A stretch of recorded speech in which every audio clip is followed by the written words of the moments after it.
اللهم صل على سيدنا محمد وعلى آل سيدنا محمد.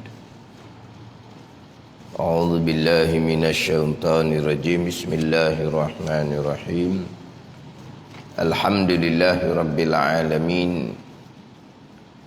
والصلاة والسلام على سيد المرسلين وعلى آله وصحبه أجمعين. رب اشرح لي صدري ويسر لي أمري واحلل عقدة من لساني يفقه قولي. سبحانك لا علم لنا إلا ما علمتنا إنك أنت العليم الحكيم. ولا حول ولا قوة إلا بالله العلي العظيم.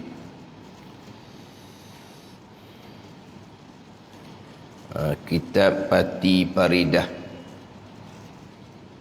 muka surat 43, baris yang keempat daripada atas.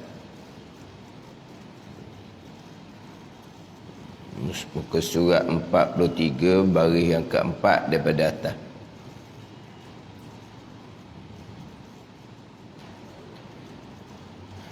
Qala al-muallifu rahimahullahu ta'ala wa nafa'ana bi'ulumihi amin. 3. Tabligh. 3. Sifat yang ketiga daripada 4 sifat bagi Rasul. Tabligh, erti tabligh menyampai rusul, menyampai rusul. Dia eja ra sin lam, bacanya dengan rusul. Apa makna rusul ni? Jadi payah sedikitlah. Kita ni kitab Melayu lah kita kata. Kita ni kitab Melayu, kitab Jawi, kitab Melayu, bukan kitab Arab. Tapi ditulis dengan rusul. Dia kalau tulis dengan ra, sin, waw, lam, lain. Tulis dengan ra, sin, lam, lain. Rasulun mufrad, rusulun tu jamak taksir, tu jamak, lapas jamak. Rasulun seorang, rasul. Rasulani dua orang rasul. Rusulun ni jamak, makna 3 ke atas. Yang mana bahasa Arab ni ada 3. Mufrad, tasniyah, jamak. Bahasa Malaysia ni tak ada. Dia hanya bahasa Malaysia ni seorang, 2 orang, 3 orang, 4 orang, gitu je dah. Perkataan orang tu sama. Perkataan orang tu sama. Cuma seorang, 2 orang, 3 orang. Tu bukan bahasa Malaysia kita dah. Bahasa orang putih pula dia ada 2. Singular dengan plural apa? Kau nak sebut? Singular dengan plural. Plural ni 2 naik ke atas lalu dah. Adapun bahasa Arab mufrad 1, tasniyah 2. 2 je. Bukan 2 ke atas, 2. Kalau bahasa orang putih singular 1, plural tu 2 dah ke atas. Kat tu je ada 2 bahagian je. Bahasa Arab tasniyah 2. Jamak 3 ke atas. Dia gitu. Itu bahasa Arab. Mufrad, tasniyah, jamak. Jadi sekarang ni rasulun mufrad, seorang rasul. Rusulun ni segala rasul-rasul. Kita dah. Rusul ni sekalian rasul-rasul. Macam ginilah, nabiyun seorang nabi, anbiya tu nabiyun nabiyani dua orang, anbiya tu maknanya sekalian nabi. Itu dah. Ke mana? Tapi kita bahasa Melayu ada anbiya tau. Para anbiya. Bukan bahasa Melayu ada seumpama tu.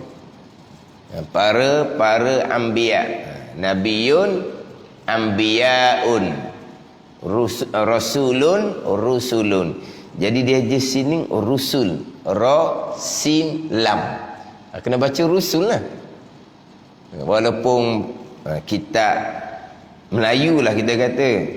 Tapi begitulah. Ni kitab Pati Faridah yang dirumuskan daripada kitab asal Faridatul Faraid. Kitab-kitab Jawi ni biasalah dalam dia punya bahasa tu menggunakan bahasa Arab. Tapi bagi merekanya bahasa Arab tu sudah menjadi bahasa Melayu, gitulah. Tapi di sini eja tu jadi ra, sin, lam. Dan memang kita nak bicara sekarang bukan bicara sifat bagi seorang rasul. Bukan bicara sifat Nabi SAW, Nabi kita Rasulullah ni. Bukannya nak bicara seorang, nak bicara sifat bagi sekalian rasul-rasul. Gitu. Nak bicara sifat bagi sekalian rasul-rasul. Jadi sekalian rasul-rasul ni dia menyampai rusul. Kenapa menyampai rusul ni? Menyampai oleh sekalian rasul-rasul. Tu baru terjemahan bahasa kita. Tapi dengan kekalkan rusul ni pendeklah satu perkataan. Menyampai rusul, yakni menyampai oleh sekalian rasul-rasul akan sekalian perkara yang disuruh menyampai, yang disuruh, yang diperintah oleh Allah Subhanahu wa taala menyampai kepada sekalian makhluk. Disuruh menyampai kepada sekalian makhluk. Itu tabligh, menyampai rusul, sekalian rasul-rasul akan sekalian perkara, yakni wahyu daripada Allah. Sekalian perkara ni sekalian perkara yang disuruh menyampai. Jadi ayat ni kita kena ambil faham satu-satu ni. Tablighu ma umiru bitablighi. Tablighu ma umiru bitablighi, menyampai akan barang yang diperintah akan mereka itu menyampai. Bukan hanya menyampai akan sekalian perkara, menyampai akan sekalian wahyu secara mutlak, tidak ni. Menyampai akan sekalian perkara, yakni sekalian wahyu, sekalian hukum hakam yang disuruh mereka menyampai kepada umat. Bukan menyampai akan sekalian, bukan. Menyampai akan sekalian, tapi sekalian yang disuruh mereka menyampai. Makna kalau kita faham di sini bukan ke semua perkara yang diwahyukan kepada Rasul diperintah mereka menyampaikan. Kan gitu, jadi faham di sini. Menyampai akan sekalian perkara, sekalian wahyu yang disuruh, yang diperintah mereka menyampai pada umat.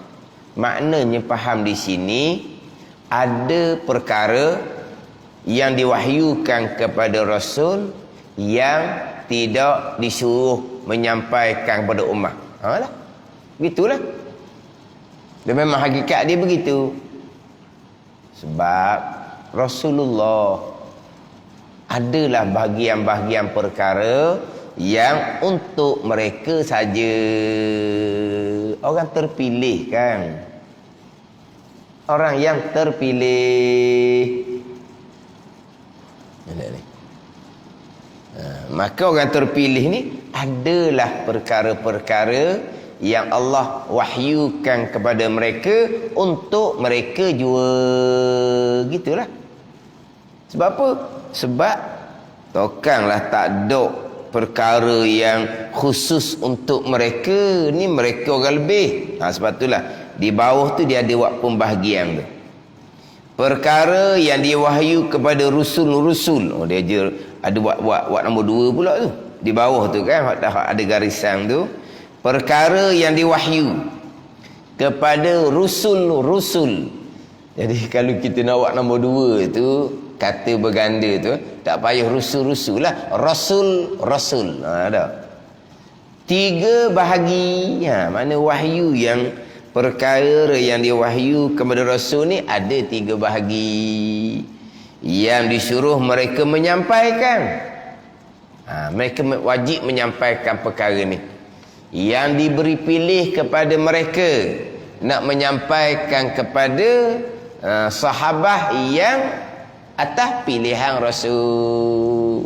Ada juga wahyu yang mana Rasul ni diberi pilihan nak sapa kepada mana-mana sahabat atas penilaian Rasul sendiri. Sebab di kalangan sahabat Nabi sallallahu alaihi wasallam ni tak sama kedudukan. Memanglah sahabat Nabi adil sekaliannya. Yang kita bicara dalam kitab Idatus Salikin tu, kita wajib berpegang bahawa sekalian sahabat adil. Tapi sekarang sahabat yang adil ni kedudukan merekanya tidak sama.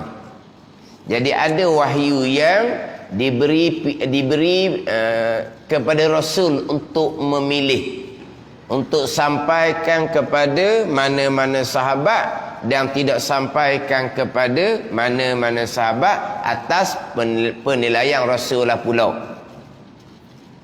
Dan ada wahyu yang memang hanya diwahyu kepada Rasul, dan Rasul tidak dibenarkan menyampaikan kepada ummah. Maka Rasul pasti tidak menyampaikan. Sebab kalaulah satu perkara, satu wahyu yang mana hanya untuk Rasul, Rasul tak boleh sapa kepada ummah. Kalau Rasul sapa, jadi khianah pula, lawan kepada sifat yang kedua, sifat amanah. Dia akan bicara di bawah tu. Ada ni. Dia akan bicara di bawah. Nanti kita akan bicara panjang lah berkaitan dengan ilmu sendiri. Berkaitan dengan ilmu sendiri, ada ilmu yang kita wajib kena sapa molek. Ni kena sapa. Kena sapa ni. Mana kena susun molek ni menjadi kewajipan kepada orang yang dikurniakan ilmu oleh Allah, yang diamanahkan ilmu oleh Allah. Ni perkara ni wajib kena sapa. Hak wajib kena sapa ni pula nak susungnya macam mana perkara agama ni.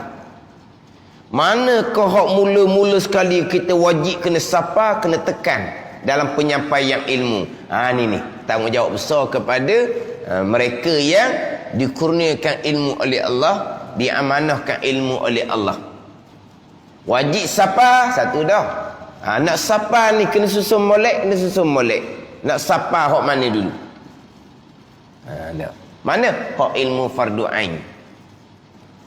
Ada ilmu ni pula kena pilih-pilih jugalah. Pilih-pilih macam mana. Tengoklah kelas tu kelas yang derajah mana. Ilmu mana nak kena pilih ni? Ilmu fardu kifayah contohnya. Ilmu fardu kifayah contohnya. Pandai ni. Jadi nak sapa, nak bicara kepada, kena tengok macam mana. Nah, pada ni. Kelas tu kelas yang baru ke, kelas yang lama ke, darjah yang rendah ke, darjah yang tinggi ke, kena pilih kan. Mana tu? Ilmu fardu kifayah.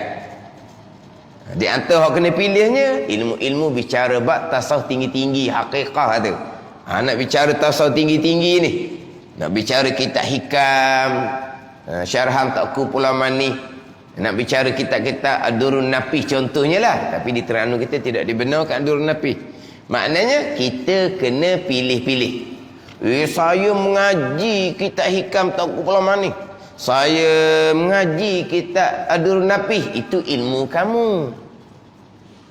Maknanya itu kurniaan Allah kepada kamu. Itu ilmu bahagian kamu. Nak menyampai ni, kena pilih-pilih. Tengok kepada siapa yang kita nak sapa. Ni. Pada ni. Bila siapa yang kita nak sapa. Mana kalaulah disapa ilmu hak fardu kifayah, ilmu tasawuf tinggi-tinggi kepada yang tidak berkemampuan, yang tidak selayaknya, mana orang sapa tu sendiri dia tak kenal ilmu, dia sendiri pun tidak mursyid. Cerita tu dia kenal lalu dah. Dia kenal lalu dah.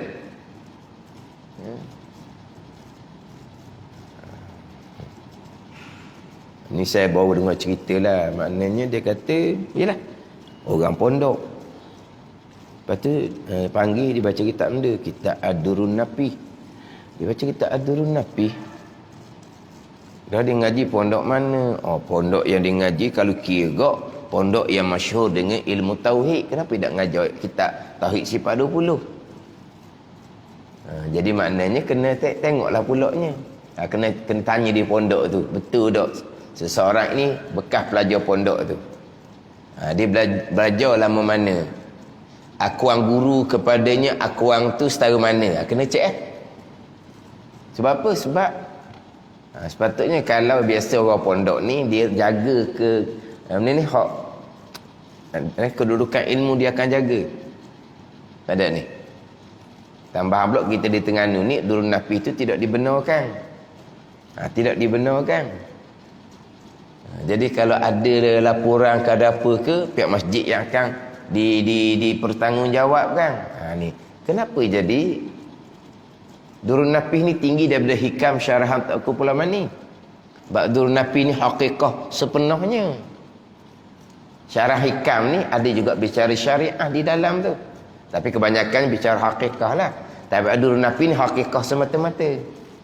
Lebih tinggi, lebih halus pembicaraan nak banding dengan syarah hikam Taqu Pulau Manih.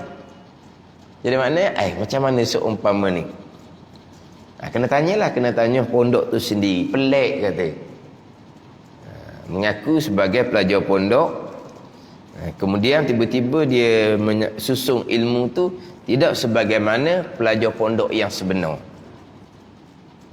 Ni memang saya tak kenal sebab dia peringkat baru, memang tak kenal. Tapi kena tanya orang pondok lah, betul tak dia pelajar pondok, dan macam mana akuan daripada guru sendiri. Sebab di tempat yang dia pergi tu, kalau kira tempat orang yang derajah asah je lah, tempat yang derajah asah, yang mana Imam Fadhl Ain tempat tu pun tak cukup laginya, tak cukup lagi. Tapi tiba-tiba pergi bercara Ad-Durrun Napih. Ni kena amatilah, kena amati. Faham tak ni? Sebab apa? Sebab nak menyampaikan ni, yang pertama yang wajib disampaikan hak fardu ain. Hak wajib disampaikan fardu ain ni pula, nak mula susunan ilmu mana? Tauhid lah dulunya. Fiqh tempat tu kena carilah hak ustaz lain pula. Tasawuf kena cari ustaz lain pula. Kita hanya boleh bagi satu kuliah. Kalau kita duha ni bolehlah bagi 2 kuliah. Kita duha kalau maghrib hanya 1 kuliah. Kita pergi satu tempat, tanya tauhid fardu ain ni ke tak ada. Kena ajak tu. Ajak ni. Fiqh fardu ain ada ke tak ada, tasawuf yang ada tak ada, itu atas pihak masjid lah. Hak pihak tu kan yang menyampai ni, yang menyampai guru ni. pada ni. Oh, tauhid ada dah, alhamdulillah. Apa kata? Dah, pekoh macam mana? Pada ni. Pekoh alhamdulillah ada. Tasawuf macam nak fardu ain. Alhamdulillah ada. Kita pilih yang kita nak mana. Apa? Tauhid ada dah tempat tu. Pekoh ada dah tempat tu. Tasawuf ada dah tempat tu. Kita pilih nak tauhid ke, nak pekoh ke, nak tasawuf ke, senang sikit Ataupun kita tanyalah, tauhid tu hak mana? Tauhid hak permulaan ataupun tauhid hak tinggi dah sikit. Kita ambil tauhid permulaan. Atas kita lah pulaknya, mana senang sikitlah. Ni nak menyampai ni. Hak menjadi kewajipan kepada mereka yang dikurniakan ilmu, diamanahkan ilmu. Ini penting ni. Penting dalam bab ni.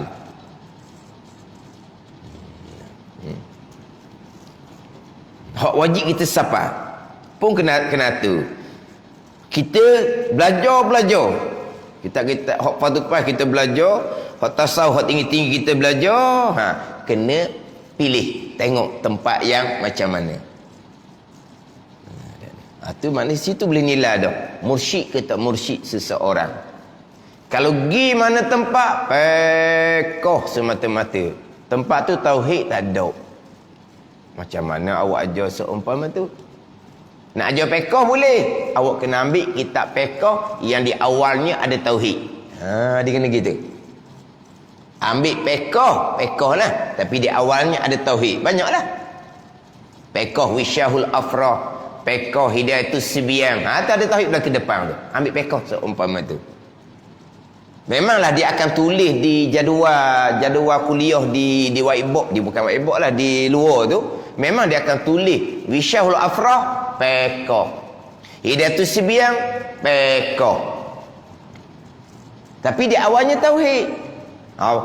Kupas tauhid tu molek baru masuk pekoh. Kena gitu lah. Tapi kalau tempat tu tak ada tauhid, kitab yang dipilih pekoh semata-mata, kita tahulah tidak mursyid. Gi mana-mana tempat tasawuf semata-mata. Tauhid ni tempat tu ada ke tak? Pekoh tempat tu ada ke tak? Tak peduli. Ini tidak mursyid. Saya pakar tasawuf. Tak, ngaku je. Orang yang pakar tasawuf pasti dia alim tauhid dan pekoh. Sebab apa? Sebab tasawuf ilmu yang ketiga. Mana pakar khususnya bidang tasawuf, tauhid pekoh, mesti dia alim. Baik itu ilmu yang pertama dan ilmu yang kedua. Tauhid pekoh dia tak pandai mana. Itu bukan pakar tasawuf tu. Itu tak pakar orang panggil. Bukan pakar yang sebenar, tak pakar. Ini kena nilai belakang ni. Orang mengajar lah, orang menyampai. Kemudian ada ilmu yang untuk kita sendiri.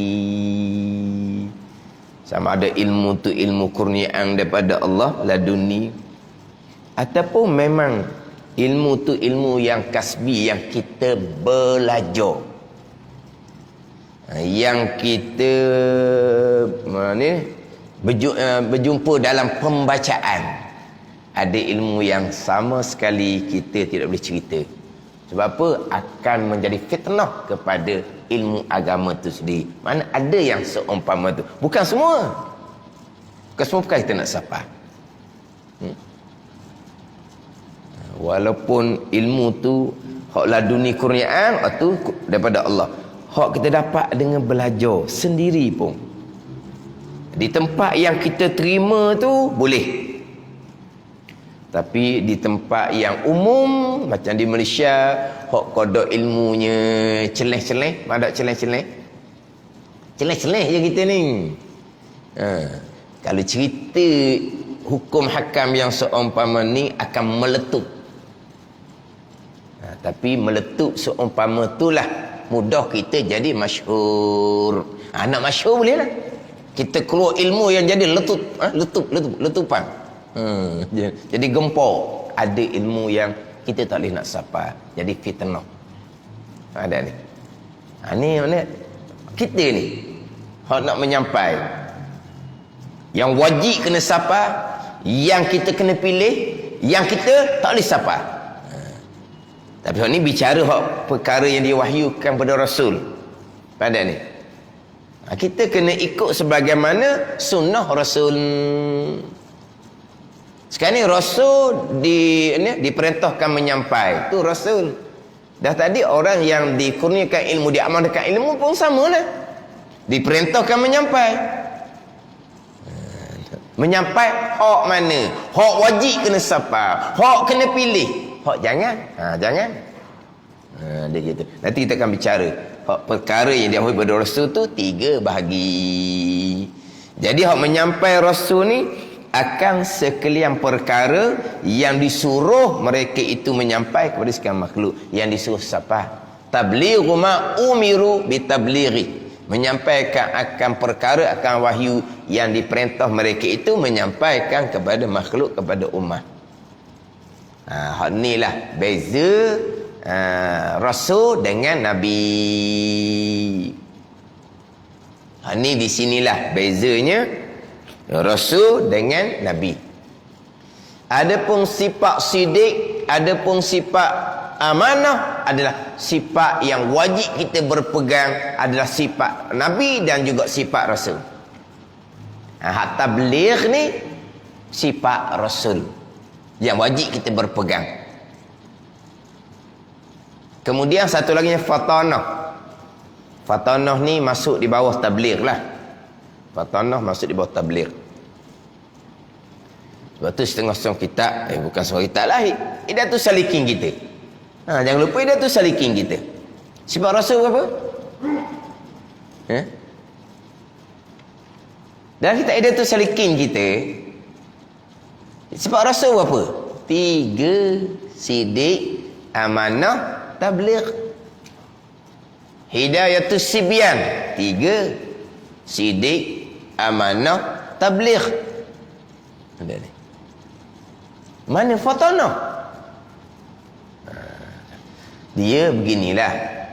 Sebelum kita bicara sifat Rasul dan juga kita bicara sifat Nabi, kita wajib berpegang secara ijmal permulaan Nabi Rasul adalah pilihan Allah yang bersifat dengan sifat sempurna nisbah seorang manusia.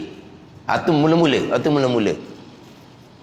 Nabi Rasul sama, pilihan Allah Subhanahu wa taala daripada manusia yang bersifat dengan sifat sempurna.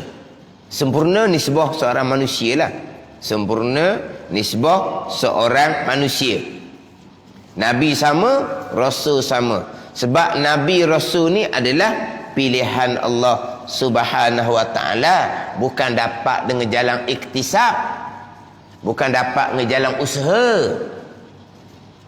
Ada ni pangkat nubuwah, pangkat kenabian dia panggil. Nubuwah tu pangkat dia. Tuan dia nama Nabiyun. Risalah pangkat. Tuannya Rasulun. Ada. Nubuwah. Kita ada tak bahasa kita tak? Nubuwah. Nubuwah.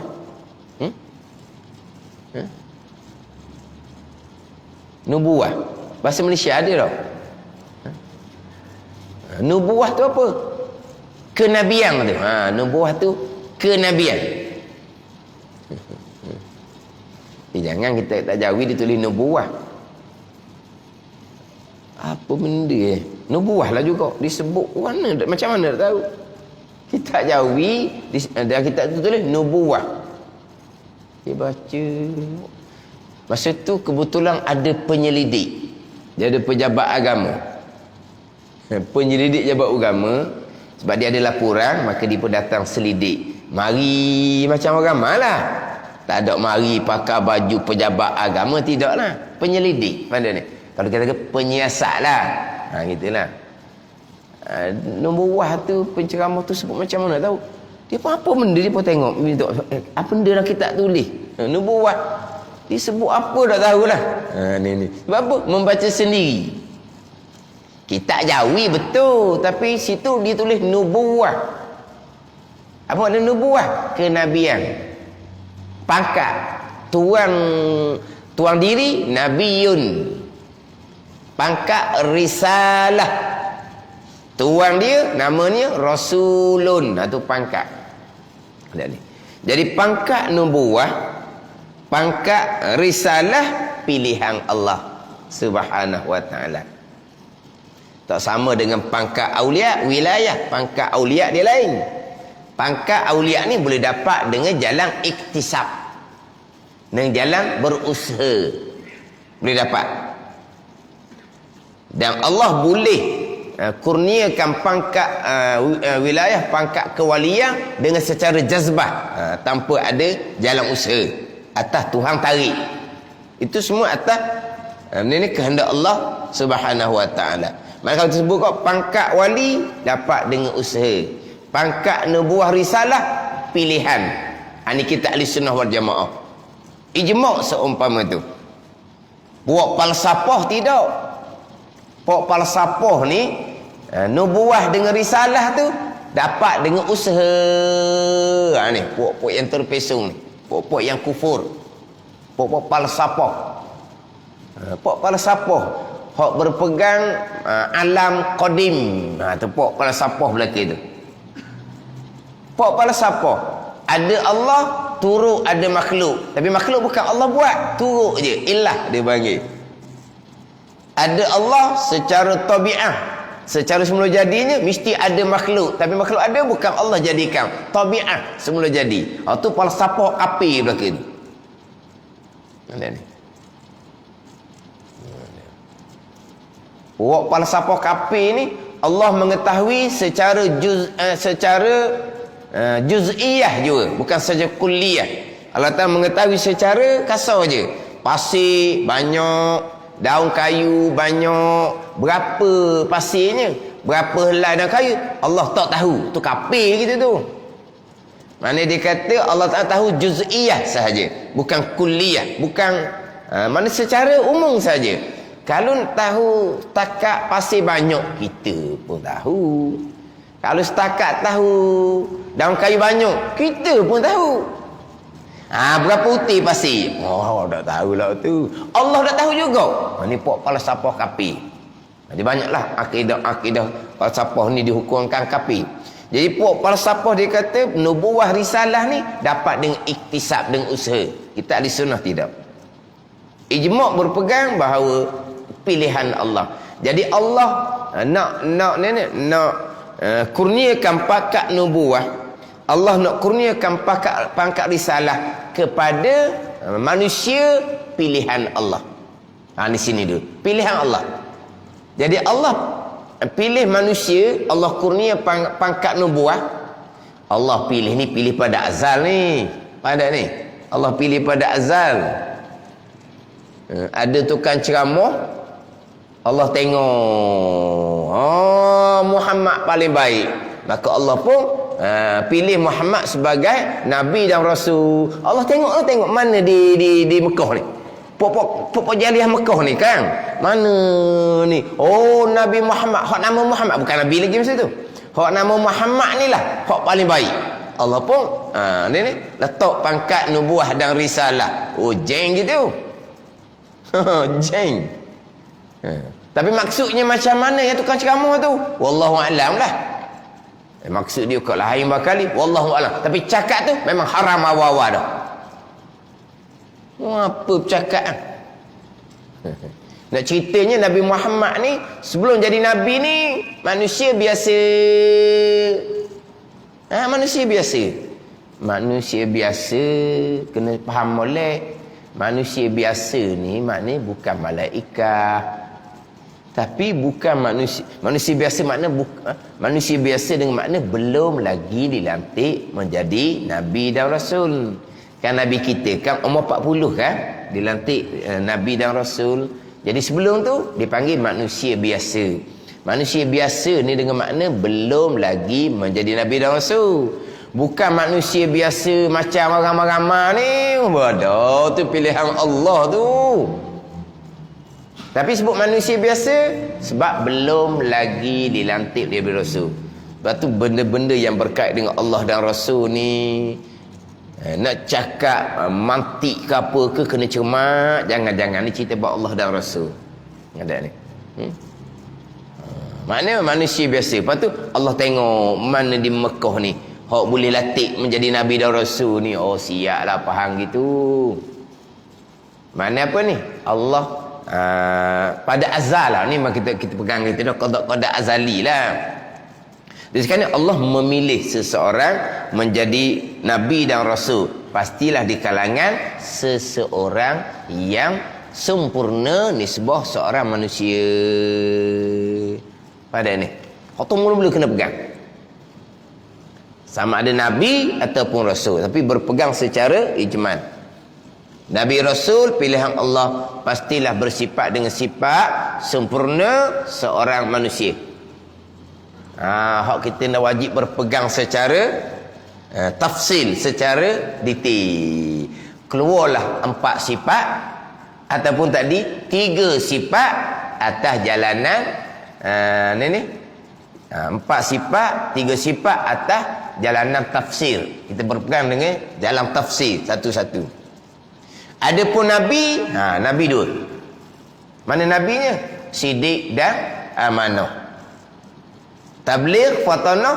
Kenapa kita tidak berpegang Nabi bersifat dengan sifat fatanah? Sebab fatanah berkait dengan tabligh. Bila Nabi tidak menyampaikan, kita pun tidak berpeganglah. Nabi fatanah tidak berpegang secara tafsil. Berarti kita berpegang Nabi bodoh. Kita sudah berpegang secara ijmal Nabi Rasul di kalangan manusia yang sempurna. Bodoh tu sempurna ke? Dia gitu. Tanda ni. Itu kita pegang secara ijmal. Jadi sekarang kita pergi pada secara tafsir kok. Sifat Rasul yang kita wajib berpegang 4 ataupun 3. 4 sidik, amanah, tabligh, fatanah. 3-nya sidik, amanah, tabligh. Jadi atas pandangan 3 sifat yang wajib kita berpegang hak Rasulnya, fatanah duduk di bawah tabligh. Ataupun fatanah cukup memada berpegang secara ijmal. Ataupun fatanah kita berpegang di bawah, kita berpegang tabligh. Boleh nak menyampaikan, nak menyampaikan kepada kaum yang sesat, kaum yang kufur. Hak Nabi SAW pula kaum yang bukan sesat sahaja, kaum yang bukan kufur sahaja, kaum yang jahiliyah, kaum yang tidak bertamadun. Kaum yang tidak bertamadun. Yang putus Rasul yang terakhir Nabi Ismail alaihissalam. Mana Nabi yang terakhir Nabi Ismail alaihissalam. Hak lepas dia tu semuanya di sebelah Palestin tu belaka. Daripada keturunan Nabi Ishaq alaihissalam pulaknya. Tanda ni. Jadi bukan kata kaum yang kafir, yang sesat, yang jahiliyah. Tak pelik-pelik kan puak tidak bertamadun ni. Anak perempuan dia bunuh. Bertamadun begitu. Anak perempuan dia bunuh. Kalau betul-betul lah bunuh anak perempuan, pupuhlah. Ada ni. Pupuhlah. Dah tinggal jatang aja, nak beranak mana? Tak perlu anak perempuan dibunuh belaka. Dah tinggal jatang aja. Dah pupuh jadi. Punyalah bodoh tu jahiliyah yang tidak bertamadun. Jadi nak menyampai kepada kaum yang seumpama ni, pastilah penyampai tadi orang yang fatanah. Cukup dah. Tak payah bilang suku dah fatanah. Atas jalanan 3 sifat. Sidik, amanah dan tabligh. Fatanah masuk di bawah tabligh. Kita pergi pada bicara sifat Nabi. Nabi, sidik dan amanah. Nabi tidak menyampaikan. Jadi tidak bicaralah berkaitan dengan fatanah, sebab Nabi tidak menyampaikan. Lepas tu Nabi bodoh, kita berpegang Nabi bersifat dengan sifat manusia yang sempurna. Kita berpegang secara ijmal, secara ringkas. Bodoh bukan sifat sempurna ni sebuah seorang manusia. Maka mustahil Nabi bodoh. Tapi kenapa berpegang Nabi sidik amanah juga? Sebab tidak berpegang fatanah, sebab Nabi tidak tabligh, tidak menyampaikan. Dia gitu. Pada ni. Jadi hak kita bicara ni adalah sifat Rasul. Tabligh ni pergi pada sifat Rasul. Adapun amanah, adapun sidik dan amanah, tu Nabi dan juga Rasul. Nabi dan juga Rasul bersifat dengan sidik dan amanah. Tabligh sifat Rasul. Dan kita maklum dah hak Nabi dengan Rasul ni.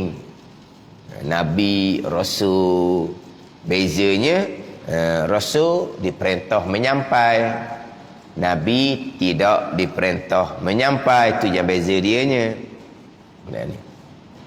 Dia takrif Nabi Rasul ni samanya insanun hurrun, insanun zakarun hurrun, uhiya ilaihi, sekat tu. Wa umira bitablighi, diperintah menyampai, Rasul. Tidak diperintah menyampai, Nabi. Maknanya Nabi Rasul sama, insanun, manusia. Di kalangan malaikat, di kalangan jin, tidak ada Nabi dan Rasul. Tidak ada. Tidak ada. Dan ayat Al-Quran cerita ketika Jibril berjumpa dengan Nabi Lut, malaikat Jibril dah berjumpa Nabi Lut alaihissalam tu kan. Dia mengatakan ianya adalah Rasulullah tu. Itu Rasul dari segi lughah. Rasul dari segi lughah ni nak cerita apa yang akan berlaku kepada kaum Nabi Lut. Tu je. Bukan Rasul pada istilah ni. Sebut kata Rasul pada panggilan syarak adalah insanun, manusia. Malaikat tidak ada Nabi dan Rasul. Jin pun tidak ada Nabi dan Rasul. Jin yang beriman itu daripada asal kejadian, ditaklifkan, diberati kepada iman. Jin sembahyang, berpuasa, tu jin ummah Nabi SAW.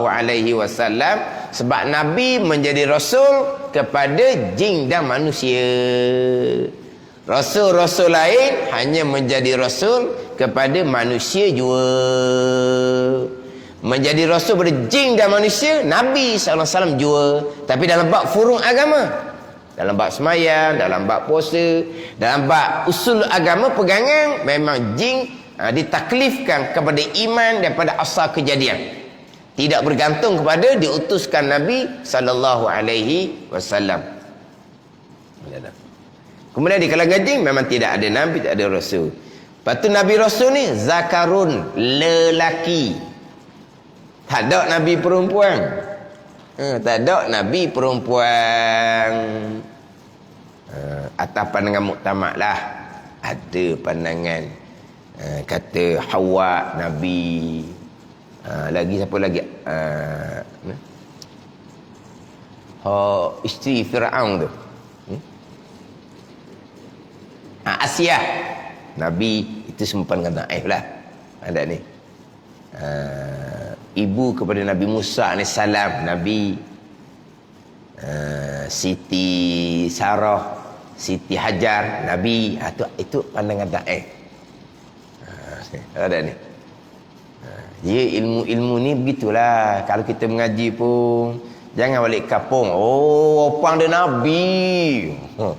Orang tak biasa mengaji kat mu ni, jumpa ajaran sesak mana dah mu ni.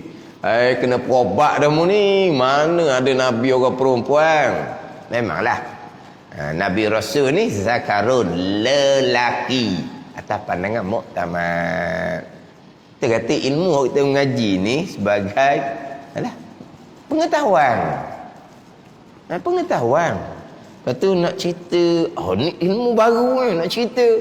Mengaji kita nak cerita nak nyoho ke nak ngaji nak buat benda?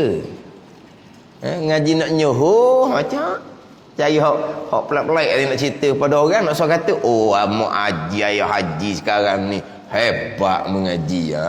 Kita letak keikhlasan nombor 1 nak belajar ni. Letak ikhlas molek, bukan nak cari kemasyhuran. Sebagai ilmu penambahan. Ijma' ulama ke Nabi hanya lelaki? Tidak ijma'. Mana ada Nabi di kalangan perempuan? Ada. Ada. Siti Hawa, Asia. Nama masyhur belaka tu. Kata Siti Sarah, Siti Hajar, nama masyhur belaka tu. Ada. Ibu Nabi Musa AS, hok hanyutkan Nabi Musa dalam bekas di sungai tu. Itu pandangan yang taif. Mana tamak zakarun. Lepas tu hurun. Nabi Rasul ni orang merdeka. Orang merdeka. Hamba tak ada jadi Nabi Rasul. Tu Nabi Yusuf AS tu. Tu bukan hamba. Adik-beradik dia paksa suruh ngaku hamba. Dia buang Nabi Yusuf dalam telaga.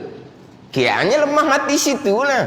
Adalah orang ni, orang segerombolan. Apa nama? Segerombolan. Gitu tau.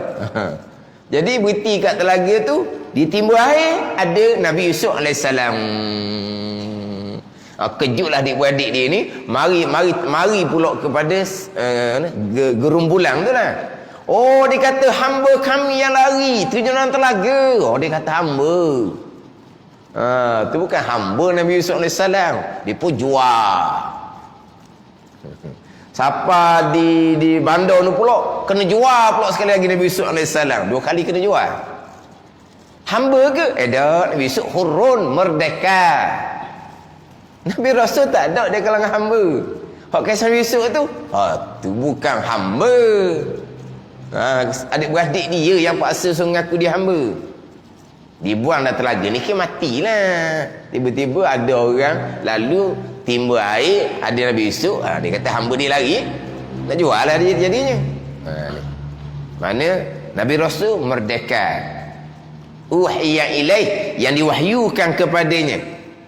Wahyu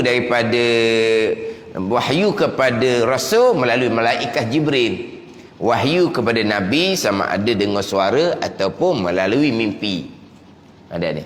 Hak bezanya Rasul dengan Nabi, hak Rasulnya wa umiru bitablighi, dan diperintah menyampaikan wahyu. Waktu Rasul tidak diperintah menyampaikan wahyu, Nabi. Ada ni. Nabi tidak diperintah menyampai. Tapi Nabi boleh menyampai, cuma tidak diperintah menyampai. Mana Nabi yang menyampai? Hak dalam kisah dalam surah Yasin kan? Wadrib lana wadrib lahum Yasin.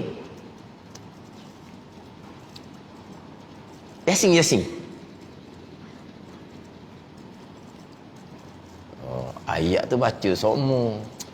Wadrib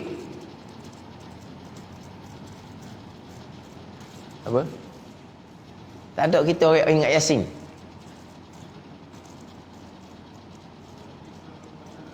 Wadrib lahum masalan ashabal qaryati. Ada. Situ bicara 3 orang nabi. Mana ni? Mana yang berlaku kena bunuh pun semua tu kerana menyampai. Nabi tidak diperintah menyampai, tapi boleh menyampai. Sebab antara Nabi Isa AS dengan Nabi kita sallallahu alaihi wasallam ada 4 nabi di tengah tu. 3 tu dalam ayat tu. Atau 3 dalam ayat tu. Nabi tidak diperintah menyampai. Tapi kalau Nabi menyampai boleh. Gitu je. Itu hak beza antara Nabi dengan Rasul. Nabi tidak diwahyu tapi tidak diperintah menyampai. Rasul diperintah menyampai. Jadi hak sifat yang ketiga yang kita berpegang ni, menyampai Rasul. Sidik, amanah, Nabi dan Rasul. Tabligh, menyampai Rasul akan sekalian perkara. Sekalian perkara mana ni? Yang disuruh menyampai kepada sekalian makhluk. Yang disuruh menyampai. Ni perkara yang diwahyu pada Rasul 3 bahagi tu kita akan baca di bawah tu. Ambil molek, dan saya pergi tadi pula kepada kita ni pula. Ummah yang diperintah menyampai, diperintah ni suruh makruf cegah munkar ni pula. Bila dia dikurniakan ilmu, dia amanahkan ilmu, kita kena menyampai. Menyampai ilmu mana hak wajib kita menyampai, hak kita kena pilih-pilih, tengok keadaan macam mana ilmu untuk kita sudahlah. Maknanya siapa tadilah jadi fitnah pula. kepada masyarakat. Itu kata kena ada hikmah. Maknanya kalau kita ilmu-ilmu hak bukan pelik-pelik pun, tapi ilmu hak bukan fardu ain, memanglah kita siapa kita tak pilih tempat ni orang suka belaka, tapi jadi fitnah kepada mereka. Sebab apa? Mereka belajar sangat, tauhid tak lepas, fiqh tak lepas, tasawuf fardu ain pun tak lepas. Belajar sangat-sangat, duduk masjid bertahun-tahun, mana maghrib tak pernah balik, sentiasa duduk dalam majlis ilmu, tapi mana ilmunya? Ilmu tauhid fardu ainnya mana? Ilmu fiqh fardu ainnya mana? Jadi fitnah pula pada orang ramai. Apa ni? Menyampai tak pandai nak letak, nak susun pula. Mana hak wajib menyampai, hak nak kena pilih hak macam mana, hak tidak boleh menyampainya hak mana. Itu kita pergi pula contoh kepada kita ummah pula.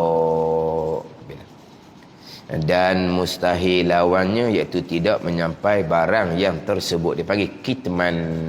Sifat mustahil lawan pada sifat tabligh, sifat yang wajib bagi Rasul. Wallahu a'lam.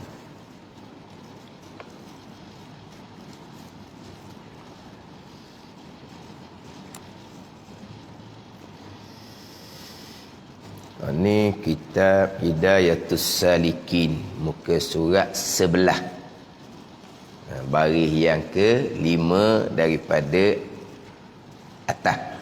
Surat 11 baris yang ke-5 daripada atas.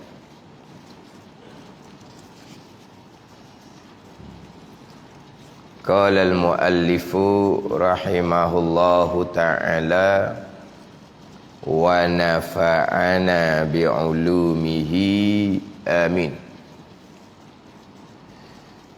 Al-babus sani fit ta'atiz zahirati.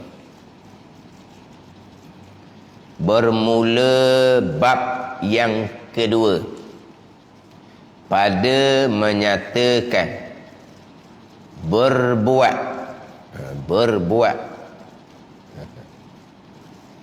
ta'ah dan ibadah yang zahir. Berbuat ta'ah dan ibadah yang zahir. Ni bab yang kedua daripada ada 7 bab dalam kitab Hidayatus Salikin. Mana boleh tengok belakang tu, boleh tengok belakang. Belakang tu kan dia ada satu muqaddimah 7 bab, kemudian satu khatimah. Muqaddimah pendahuluan, khatimah penutup. Khatimah tu penutup. Jadi dia ada satu muqaddimah dahulu, muqaddimah pada menyatakan ilmu. Panjang dalam kitab Hidayatus Salikin ni bicara bab ilmu. Sebab itulah di antara sebab saya pilih kitab Hidayatus Salikin ni, sebab di awalnya didatangkan muqaddimah bicara bab ilmu. Manakah ilmu yang memberi manfaat? Ada ni. Kemudian ilmu hak wajib fardu ain ni hak mana? Tauhid, fiqh, tasawuf. Kemudian sakatan dia. Sakatan ilmu yang memberi manfaat. Sakatan ilmu fardu ain tauhid, sakatan dia setakat mana? Ilmu fardu ain fiqh, sakatan dia panggil apa? Silver ke apa? Dan kitab dia panggil qadar. Qadar tu sakatan. Fardu ain fiqh hak mana? Fardu ain tasawuf hak mana? Kemudian didatangkan pula berkaitan dengan niat kita belajar. Niat kita belajar. Yang pertama, belajar mesti mengikut hak fardu ain.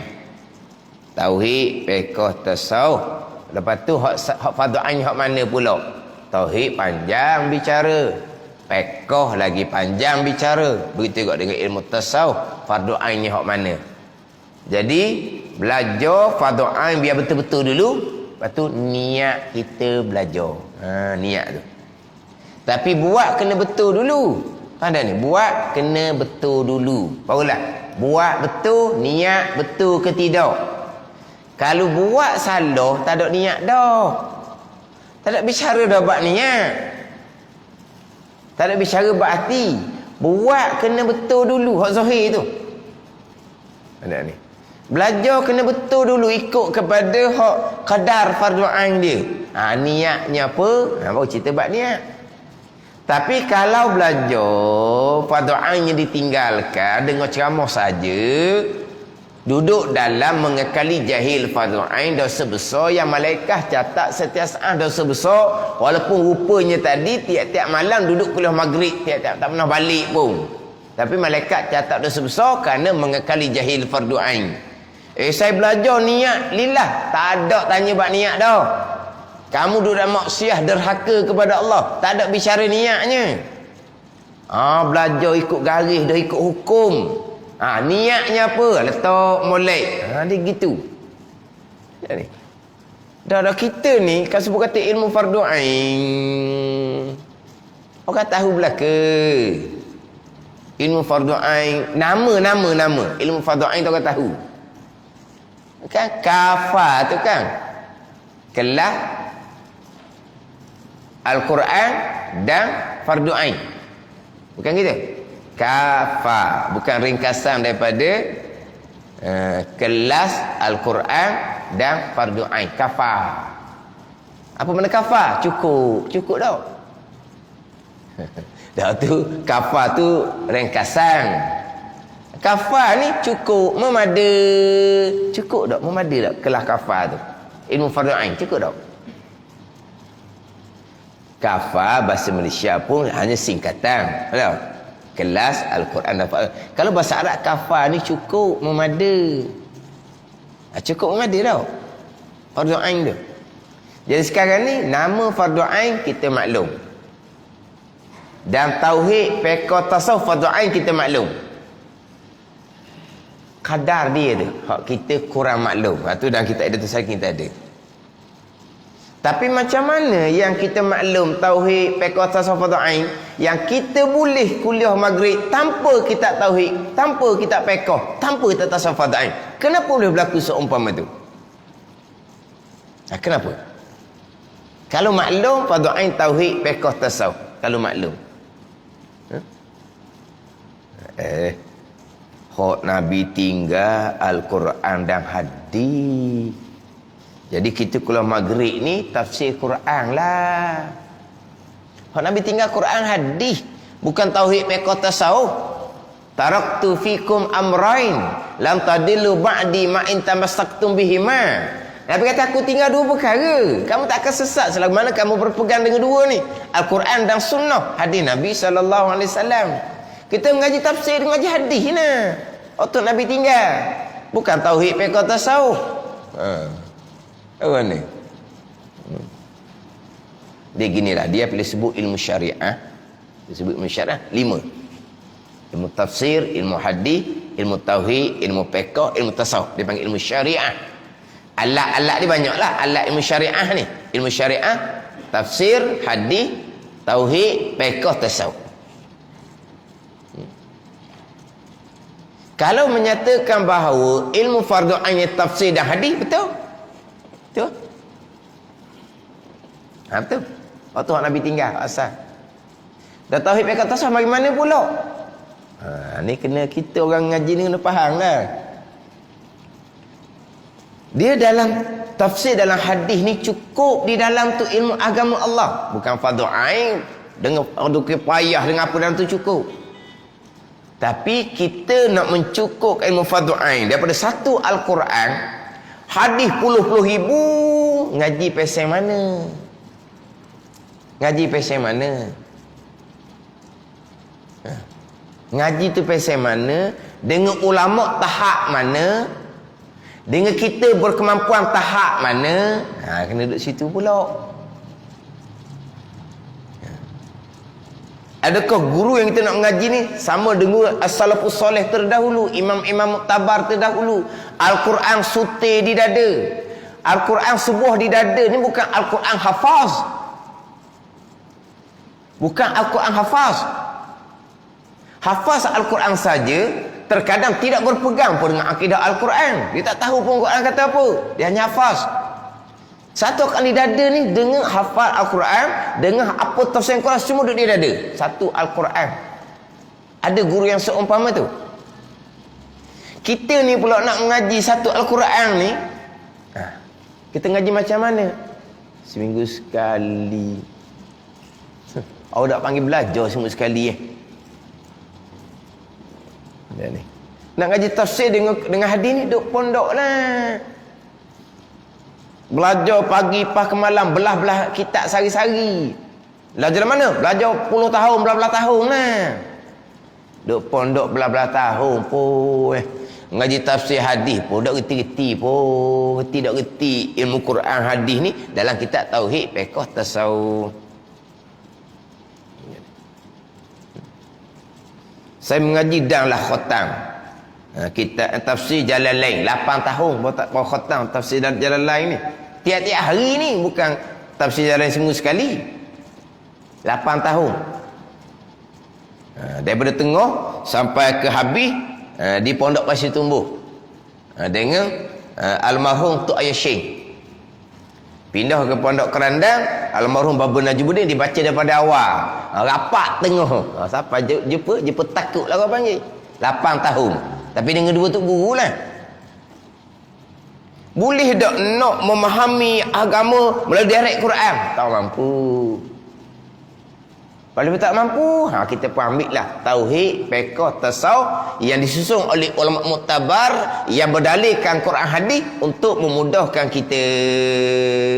Ilmu Quran, ilmu hadis hak peringkat permulaan. Ambil kita tauhid, fiqh, tasawuf hak kecil-kecil.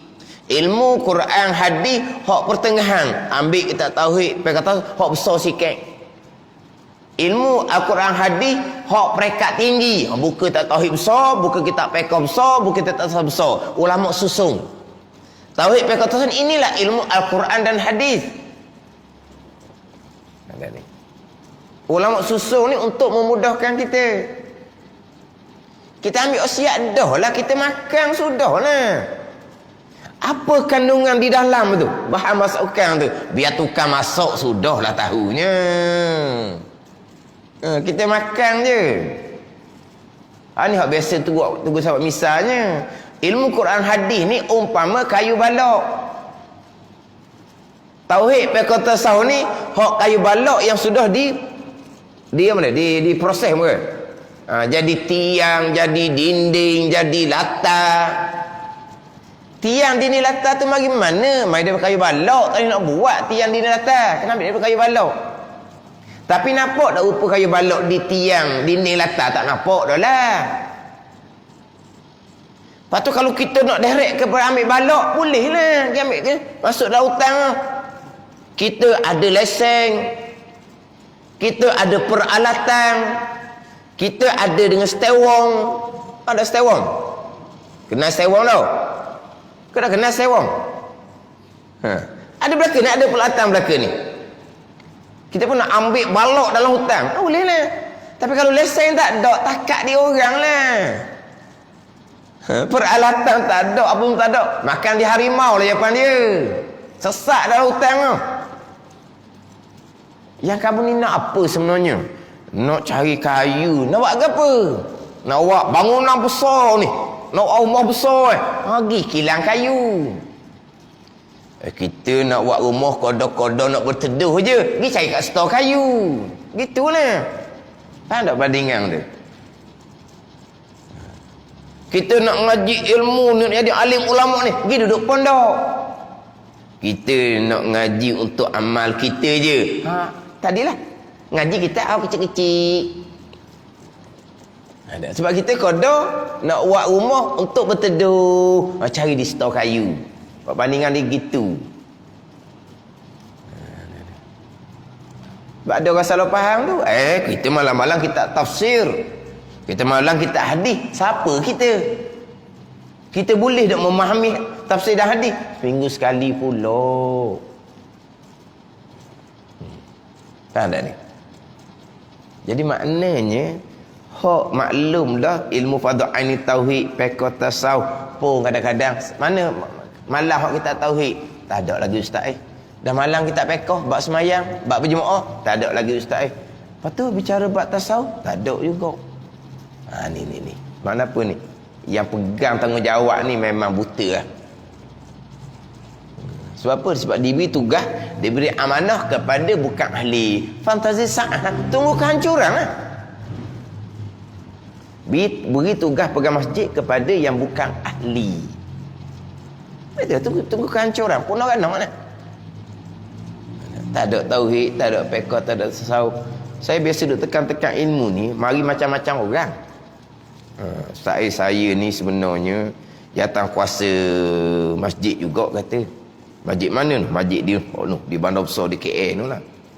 Oh, tempat kami dia kata memanglah tak ada tu ustaz royak tu tauhid tak ada, fiqh tak ada, tasawuf tak ada.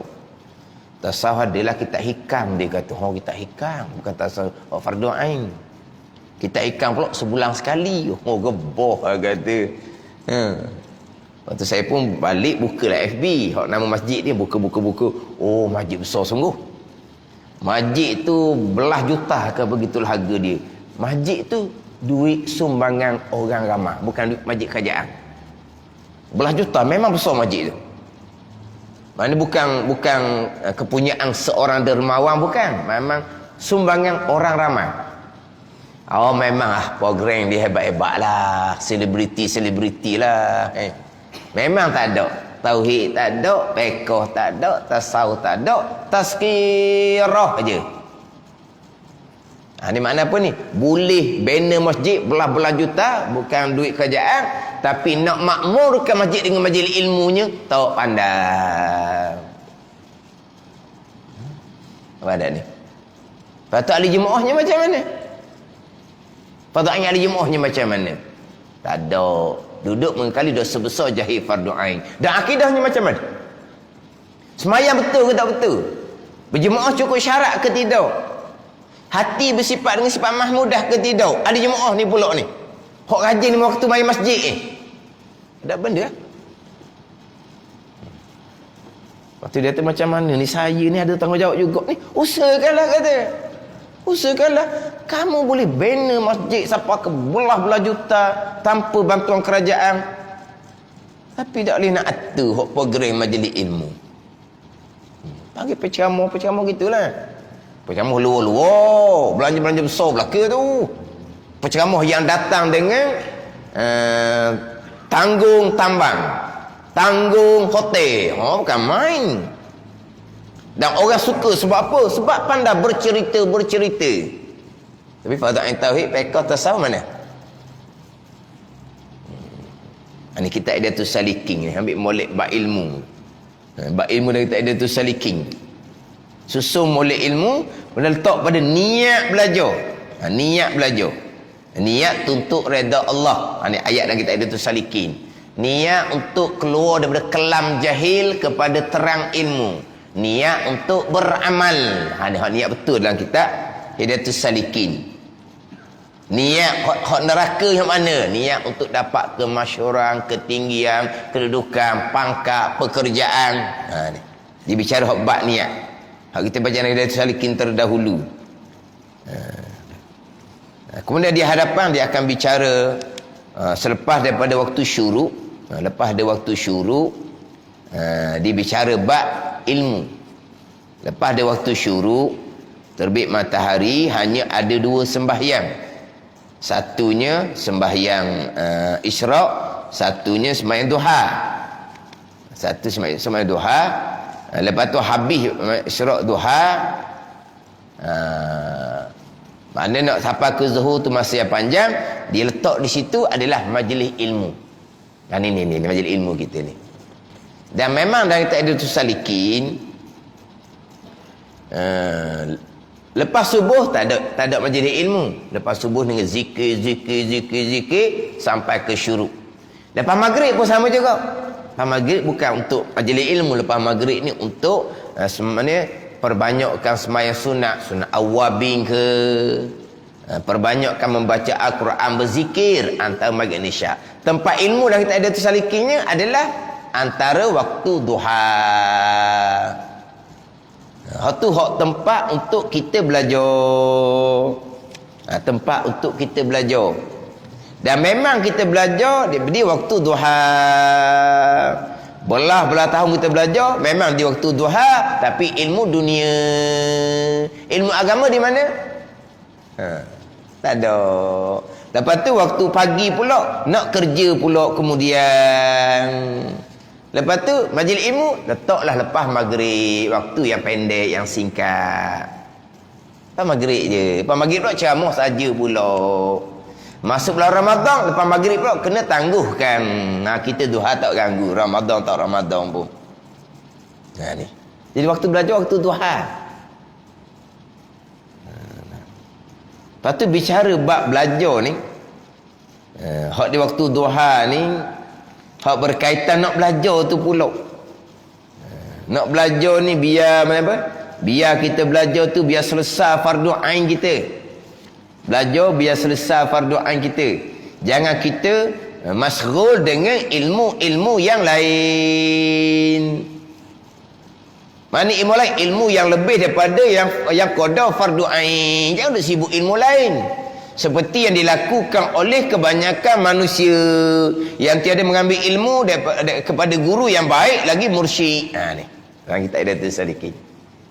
Hak lepas tempat ni lepas dah saya bicara hak pagi tadi di masjid Pulau Ketang. Maknanya belajar ni fokus pada fardu ain. Jangan duk masyhur berbimbang dengan ilmu-ilmu yang lebih daripada ain mula-mulanya. Tapi kebanyakannya gitulah kita kata. Sebab apa? Sebab ambil guru daripada kena ambil ilmu tiada mengambil daripada guru yang baik dan yang mursyid.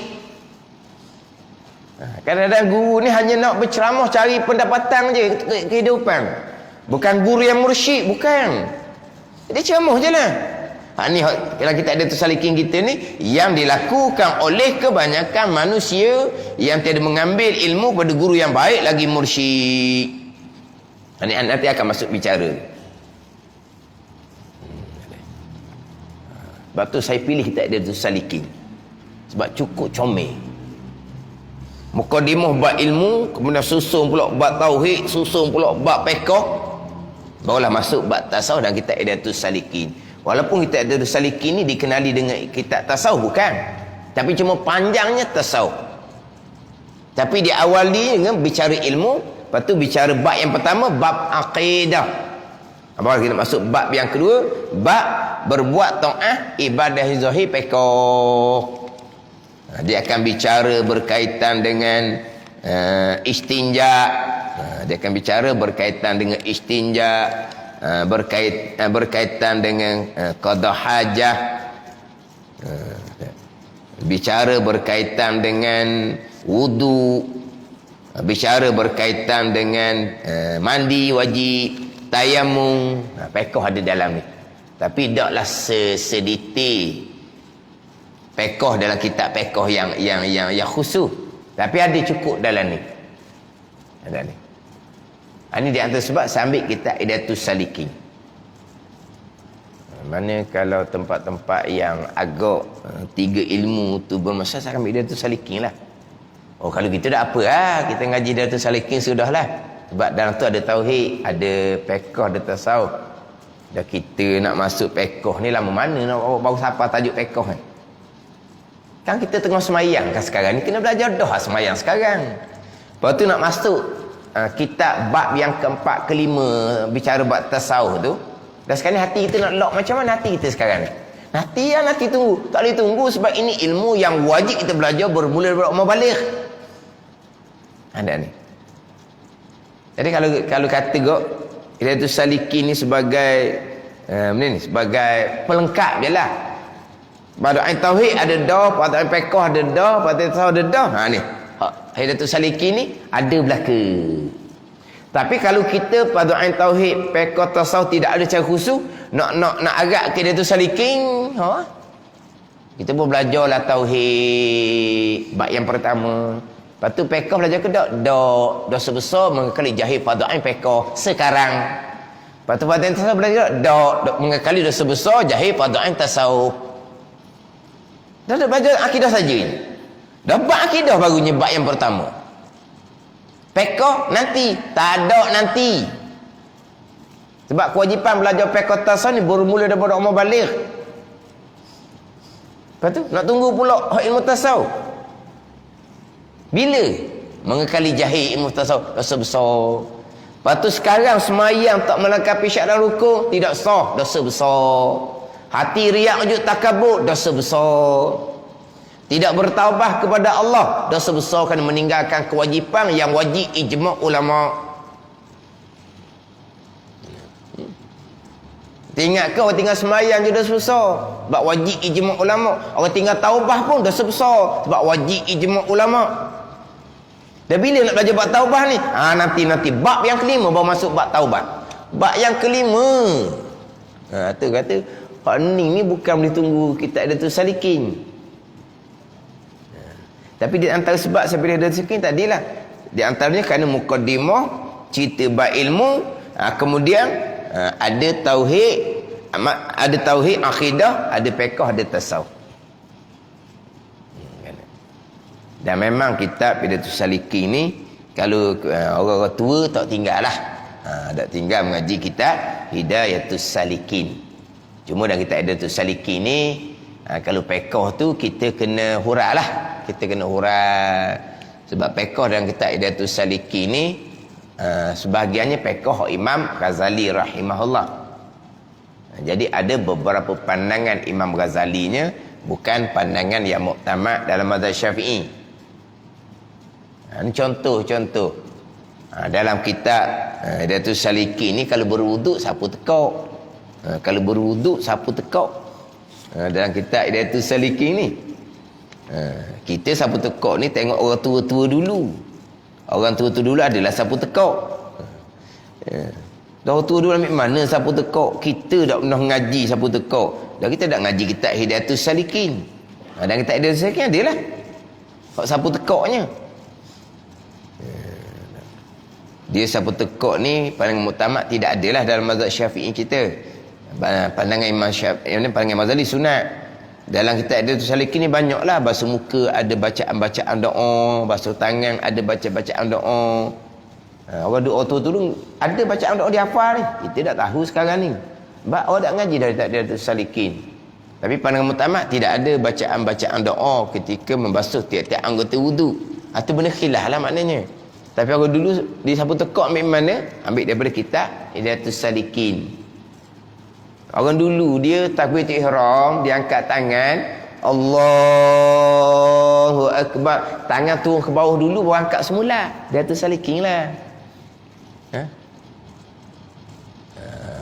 Dulu ada jugalah tertengok orang takbiratul ihram, dia angkat tangan, dia turun ke bawah dulu baru dia angkat ubah dada. Sekarang ni jarang nak jumpa lah. Ada orang yang turun tangan dulu tu apa tu?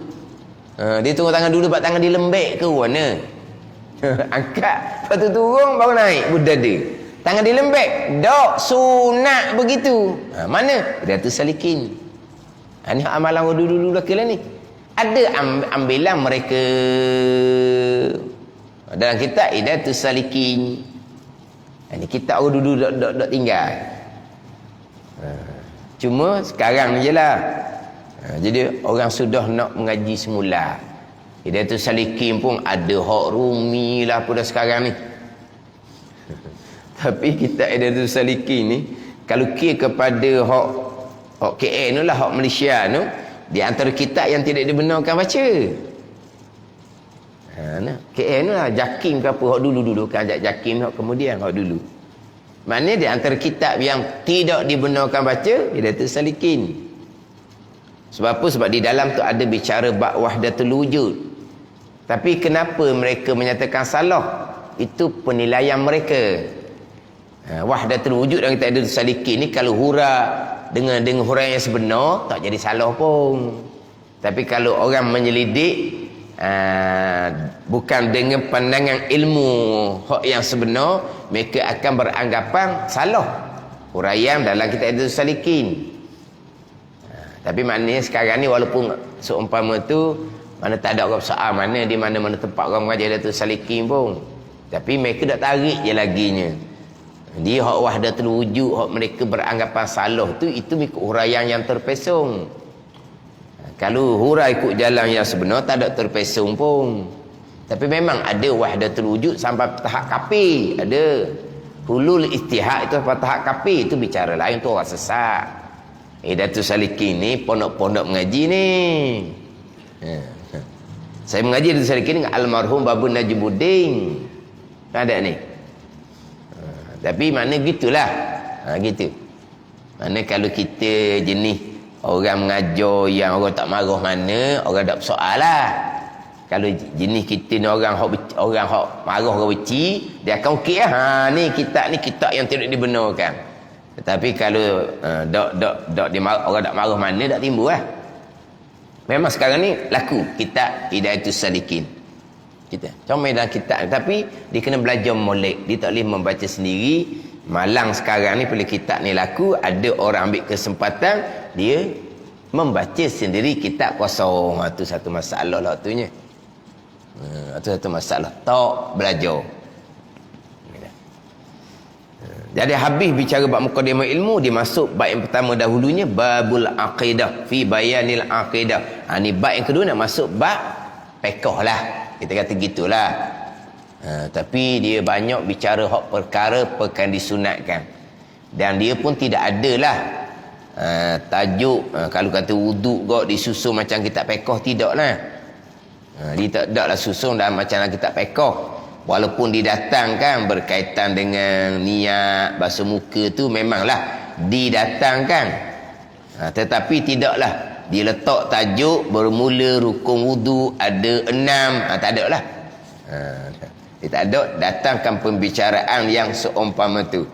Dia susun ada belaka. Mana? Susun tu ada. Niat basuh muka tu ada. Tapi nak jemput ayat bermula rukun wudu ataupun bermula fardu wudu ada 6 perkara. Dia tak bicara seumpama tu dalam kitab ni. Tapi dia akan bicaralah niat macam mana, basuh muka macam mana. Dalam kitab Hidayatus Salikin ni. Dan niat dalam kitab Hidayatus Salikin ni, niat mengangkat hadas kecil. Niat mengangkat hadas kecil. Dalam kitab Hidayatus Salikin. Ni biasa orang kita ni, orang tua lama kita memang diniat saja aku mengangkat hadas kecil. Dia tak niat saja aku mengambil air sembahyang. Orang kita sekarang ni banyak niat dengan saja aku mengambil air sembahyang. Orang dulu-dulu niat saja aku mengangkat hadas kecil. Cuma dan kita Hidayatus Salikin ni dia ada niat 2. Saja aku mengangkat hadas kecil kerana Allah. Satu laginya saja aku mengangkat hadas kecil kerana mengharuskan sembahyang kerana Allah. Dia tak ada niat saja aku mengangkat hadas kerana mengharuskan sembahyang. Kalau dia niat saja aku mengangkat hadas kecil kerana mengharuskan sembahyang, kalau sampai masa dia istihadah boleh pakai niat tu. Kalau sampai masa dia kecil dedah boleh pakai niat tu. Tapi kalau niat hanya saja aku mengangkat hadas kecil kerana Allah ketika basuh muka, dia istihadah, niat tu tidak sah seumpama tu. Dia kencing dedah, niat seumpama tu tidak sah. Melainkan dia niat saja aku mengangkat hadas kecil kerana mengharuskan sembahyang. Baru boleh niat, baru boleh pakai niat tu kalau orang istihadah. Kalau orang tu orang yang kencing dedah. Ni nak kena ngaji molek lah pula ni. Ada Hidayatus Salikin. Orang sekarang dia niat saja aku mengambil wudu. Nawaitul wudu'a lillahi ta'ala. Saja aku mengambil wudu kerana Allah. Ni senanglah niat seumpama ni. Orang yang istihadah boleh pakai niat ni ketika berwudu. Orang yang kecil dedah boleh niat seumpama ni ketika berwudu. Sebab kalau niat mengangkat hadas kecil semata-mata, istihadah yang keluar daripada perempuan tadi tu hadas kecil. Kencing yang keluar tak tu hadas kecil. Tiba niat saja aku mengangkat hadas kecil, tak kenalah niat seumpama tu. Jadi kalau niat saja aku mengambil wuduk, sedang molek lah. Ni macam orang sekarang lah. Boleh tak ada apa-apa, niat saja mengangkat hadas kecil. Dalam kitab-kitab fiqh pun ada. Tapi kena tengok keadaan lah. Tapi kalau dulu memang niat saja aku mengangkat hadas kecil. Makna antara tempat ambil awal dulu kebanyakannya, contohnya kita Hidayatus Salikin. Kemudian dahulu bicara bab i'tiqad, bab pegangan. Bab pegangan tu. Allah Ta'ala maha suci daripada berpindah. Allah Ta'ala maha suci daripada bergerak. Allah Ta'ala maha suci daripada mengambil tempat. Allah Ta'ala maha suci daripada berpihak. Berpihak mana? Atas ke bawah ke, depan ke belakang ke, kanan ke kiri ke. Maha suci Allah. Ni hadang kitab kita dahulu. Ambil molek. Hadang kitab kita dahulu. Ni bab yang pertama fi bayanil aqidah tu. Ta'ala Allahu alil intiqalati wal harakati wal hululi wal aqtari wal jihati. Kemudian la yahwihi makanun, tidak meliputi akan Allah oleh tempat. Allah tidak bertempat, Allah tidak berhajat ke tempat. Ini dalam kitab Hidayatus Salikin. Golongan-golongan yang berpegang Allah bertempat, kitab-kitab yang seumpama ni melentinglah. Orang yang berpegang Allah bertempat. Ada kitab ni, maha suci Allah daripada berpindah, bergerak. Berpindah daripada langit ke bumi dan bergerak. Allah Ta'ala bergerak, maha suci. Diam pun maha suci. Gerak dok, diam dok. Pada ni gerak diam ni makhluk. Kalau makhluk geraknya tidak, diamnya tidak, pada satu masa yang sama, mustahil. Adapun Allah bergerak ataupun diam, mustahil bagi Allah. Patut ayat wajaa rabbuka wal malaku saffan saffa tu. Wajaa rabbuka, datang oleh Tuhan engkau ya Muhammad. Datang. Maji ini datang daripada jauh kepada dekat. Mustahil bergerak seumpama tu. Dan apa makna datang? Serah makna kepada Allah atas jalanan salaf.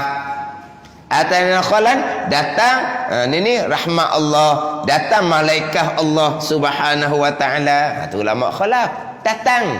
Datang ni kalau pakai zahir gak berpindah, gerak daripada jauh kepada dekat.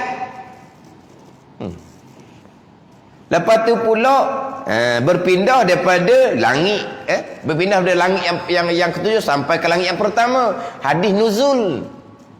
Yang zilu rabbuna tu turun oleh Tuhan kami. Hadis nuzul tu lah. Turun yang zilu rabbuna kulla lailatin ila sama'id dunya tu. Hina yabqa sulusul lail. Turun oleh Tuhan kami, turun ke langit dunia, langit pertama. Turun. Turun kok asalnya turun ni bergerak, berpindah daripada atas ke bawah, mustahil. Lepas tu jalanan salah turun serah kepada Allah. Jalanan khalah turun malaikat Allah Subhanahu wa taala. Golongan terpesong ni dia berpegang Allah duduk atas arah diam. Allah Ta'ala turun yang pertama bergerak. Ni golongan yang terpesong. Jadi Allah turun ke langit pertama, turun ni dia dalam FB kok dia buat panah, cara turun. Punah ganah. Kadang-kadang tangan tunjuk. Allah Ta'ala turunlah daripada langit ketujuh sampai ke langit pertama. Turun dia buat gambar gitu. Allah kata. Jadi Allah tidak duduk di arah. Masa Allah turun tak duduk di arah. Masa Allah tak turun, Allah duduk di arah. Sekali Allah gerak, sekali Allah diam. Ni golongan kok sesat belaka ni. Dia tunjuk ni turun. Kalau FB kok dia buat panah, gambar turun. Ni punah ganah belaka ni. Ni ambil kitab kita ni. Maha suci Allah daripada berpindah, bergerak. Maha suci Allah berjihad. Berjihadlah Allah. Di hadapan, di belakang, di kanan, di kiri, di atas, di bawah. Itu makhluk belaka. Kita berpegang sebagaimana Allah sedia kala, begitulah Allah kekal selama-lamanya. Sedia kala Allah tidak di atas, tidak di bawah, tidak di kanan, tidak di kiri. Nak tahu bawah macam mana? Tempat tidak ada, mereka hanya ada Allah. Maka Allah, begitu Allah sedia kala, begitulah Allah kekal selama-lamanya. Kata je pegangan kita je. Apa yang ada ni, wa imma arash, wa imma langit, wa imma bumi adalah milik Allah Subhanahu wa taala. Alhamdulillahi rabbil alamin. Segala puji bagi Allah. Allah Rabb Tuan bagi sekalian alam ni. Arash marbuk kepada Allah. Langit marbuk kepada Allah. Dunia marbuk kepada Allah. Tempat mana tempat pun marbuk kepada Allah. Allah yang memiliki, bukan tempat bagi Allah Subhanahu wa taala. Wa imma arash, wa imma langit, wa imma bumi, wa imma mana tempat adalah marbuk kepada Allah, dimiliki oleh Allah. Rabb, Allah Tuan. Alhamdulillahi rabbil alamin. Allah Rabb, Allah Tuan. Wa huwa rabbul arsyil azim. Allah Taala Tuan pada arah yang agung. Arah tu milik Allah, bukan tempat bagi Allah. Jadi akidah kita, alhamdulillahi rabbil alamin. Allah Rabb Tuan bagi segala-gala. Arah milik Allah. Langit milik Allah, bumi milik Allah, semua tempat milik Allah, bukan tempat bagi Allah Subhanahu wa taala. Ni kena suci molek pegangan kita daripada pegangan-pegangan yang terpesong. Pegang molek suratul Ikhlas tu lah. Walam yakul lahu kufuwan ahad. Tidak ada sesuatu pun yang sama setara dengan Allah Subhanahu wa taala. Gerak, diam, berpindah, itu adalah semuanya adalah makhluk Allah Subhanahu wa taala. Apabila kata Imam Hujjatul Islam Al-Ghazali rahimahullahu taala, i'lam anna amamirallahi ta'ala faraidu wa nawafilu. Perintah Allah Subhanahu wa taala ni ada perintah wajib, fardu, dan ada perintah yang sunat. Hak perintah hak berkaitan dengan ibadah yang zahir dalam bahagian fiqh. Wallahu a'lam. Bismillahirrahmanirrahim. Alhamdulillahirabbil alamin. Wassalatu wassalamu ala sayyidil mursalin wa ala alihi wa sahbihi ajma'in. Allahumma iftah alaina futuhal arifin. Allahumma allimna ilma akdamin wa fahimna famasabikin warzuqna ruqat talibin. Allahumma zidna ilma wa alhiqna bis salihin. Wa sallallahu ala sayyidina Muhammadin wa ala alihi wa sahbihi wa sallam. Walhamdulillahi rabbil alamin.